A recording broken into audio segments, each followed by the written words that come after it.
Hey guys, in this video I'm going to show you how to view deleted messages on Discord app. If you find this video helpful, please consider to like this video and subscribe to my channel. In saying that, let's just jump straight into the video.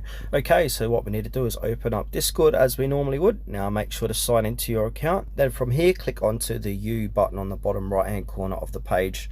From here, we want to click on the gear icon top right hand corner of the page. And now if we scroll down inside account settings, go ahead and click onto data and privacy. Now inside data and privacy, scroll down a bit and it will say request your data. Go ahead and click on request all of my data. And now mind you, it will take up to 30 days to collect your data. It will send you an email to the address you registered with when the package is ready.